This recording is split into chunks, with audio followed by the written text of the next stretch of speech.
Welcome to the Talk Like a Leader podcast, where we explore the mindset, skill set, and habit set of leadership communication. Using these tips, techniques, and tactics, you'll be able to talk like a leader to build better relationships and get more done. Your host is Guy Harris, who has more than 20 years of combined professional and military experience in consulting, coaching, and training in areas like team and interaction dynamics, communication strategies and tactics, as well as emotional intelligence. Take it away, Guy. Hi, this is Guy Harris. Welcome to the Talk Like a Leader podcast. This week, we're going to talk about the concept of championing change or selling change. This is a continuation of last week's episode. The title of that episode was Speaking of Change. And one of the key things that I talked about last week is that change is an emotional issue, that facts can drive the need for change while emotions become the barrier or the hindrance to accepting and embracing the change, and shared a few ideas about how to address that, how to be more clear and intentional about addressing the emotional nature of change. I'd like to build on that idea this week and share some concepts on how you can specifically address change communication. I'll get a little bit more technique-based this week. So one of the things to remember, first of all, is that change is emotional. So emotions are the issues we're trying to deal with here. We're trying to help people navigate through the emotional reasons that block the acceptance of change. And we also want to recognize that accepting change ultimately is a choice. And to the extent we try to force that choice, we invite more resistance from people. To the extent we paint the change in terms that other people get to choose it for themselves or make the choice willingly, more we're likely to reduce the resistance to the change. So change is emotional, change is a choice. And what we want to do is to help people identify and address or overcome their own reasons, their own emotional reasons for rejecting the change. Well, one of the ways we do that is to understand what, in the Kevin Eikenberry group, we call the 4 levers of change.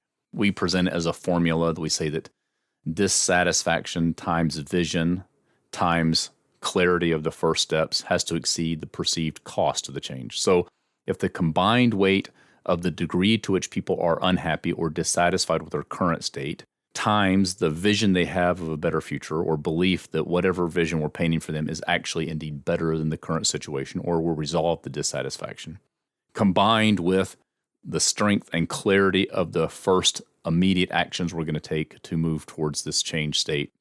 If the combination of those 3 factors in a multiplicative sense, meaning that if any of the 3 is 0, then the combination of the 3 factors is 0. If any of those 3 factors, dissatisfaction, vision of a better future, and clarity of first steps, if the weight of those factors exceeds the cost or perceived cost that people experience related to the change, they'll probably embrace it and make the choice to accept the change or move forward with it or to implement it. Important to remember that cost will never be 0. Even a positive change carries some kind of cost.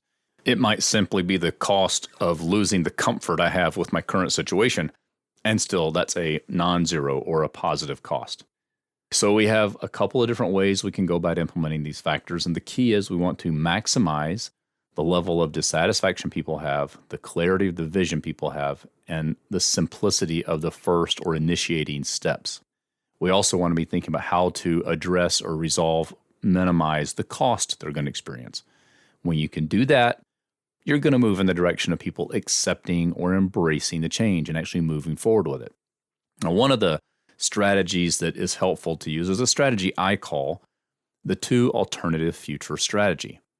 And it's built around the idea that in many cases, when people look at changing something about their work, their life, anything at all, they tend to think about the present condition as if it would stay the same forever with no real cost associated with the current condition. So they're basing their comparison of the future on the present. And as we present the change idea to them or the changed future state to them, they start to develop a vision of this changed future. And in their thinking, I should say our thinking, it's a human being perspective. We probably all do this to a certain extent. Compare the unchanged present extended into the future. So what we do is we take the unchanged present and project it into an unchanged future and compare the unchanged future against a changed future. That comparison might look painful or scary or costly, and we reject the change.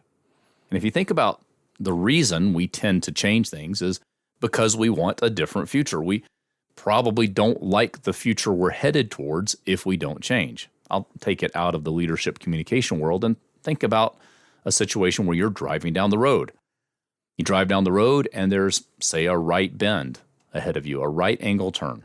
As you're approaching that turn, you see through the turn, if you were to project the road forward into the field that's now no longer road, you see a tree at the end of the turn. And so one of the things you do to avoid hitting the tree is you turn. The idea is you change the direction of the car so that it doesn't hit the barrier or the barricade or the challenge that you would hit if you didn't change. Case of the car driving down the road, the unchanged future is to stay on the path of the road. If I didn't know about the tree and it was a really dark night and I just drove along blindly down the road, I might fly right through the turn and hit the tree and experience the consequences of having not changed or having not gone with the road. The same can happen in business and in life. There are things that are fine in the present. It's just that if we continue on this path, they will no longer be fine. There is in the future going to be a regulatory change. There is in the future going to be a technology change. There is in the future going to be a market forces change. And failure to adjust for what is happening in front of us causes us to run into that barrier, figuratively speaking.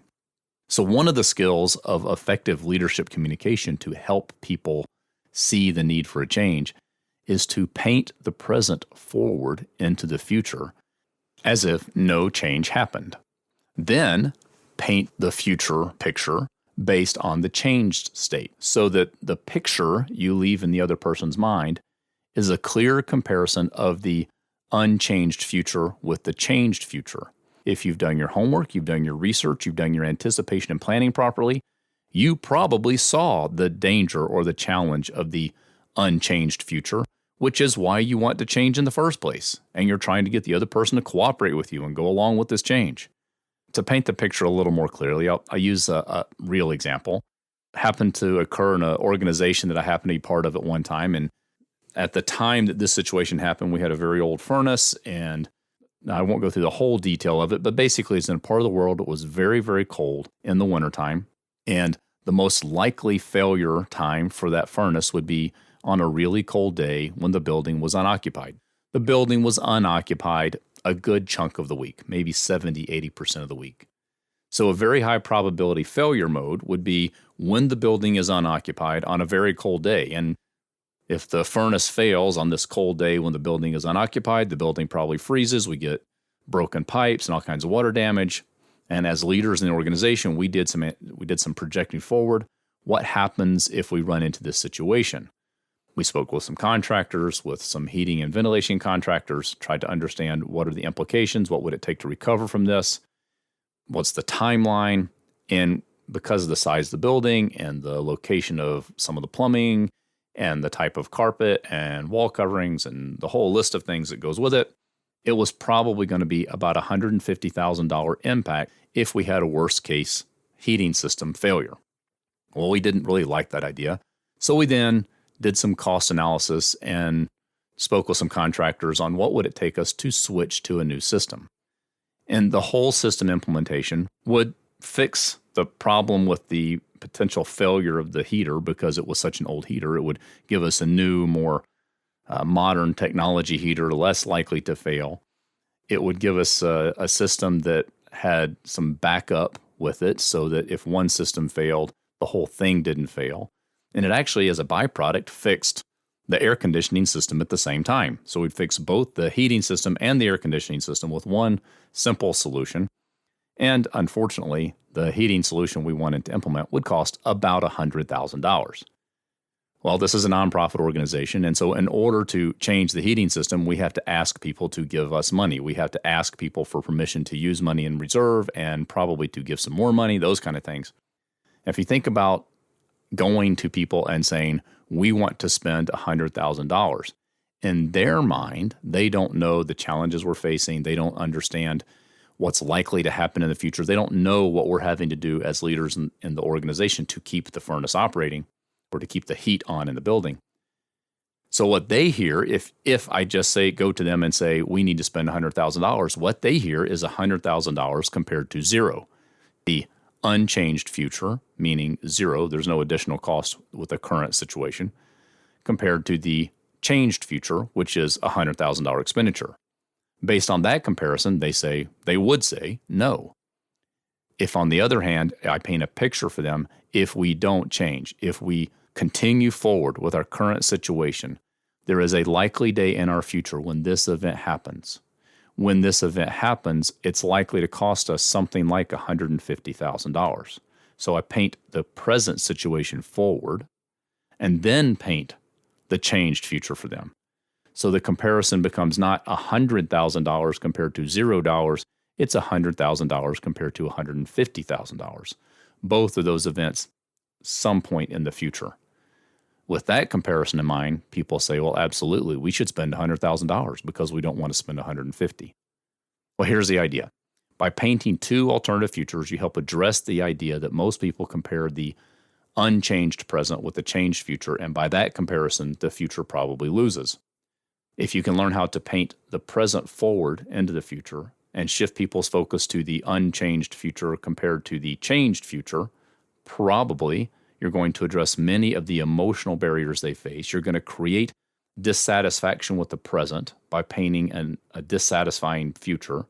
You paint a clear picture of the future, a vision of the future, with some clear first steps of how to proceed forward. And people tend to go along with it. They identify and address their own reasons for the change, and they come to the conclusion on their own, the changed future is better than the unchanged future. I think I'll go along with that rather than resist it. Remember, change is emotional, change is a choice.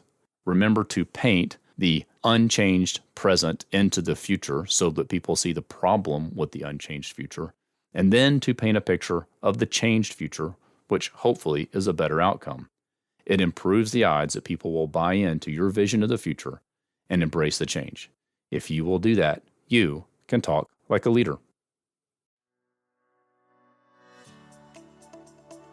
This has been the Talk Like a Leader podcast.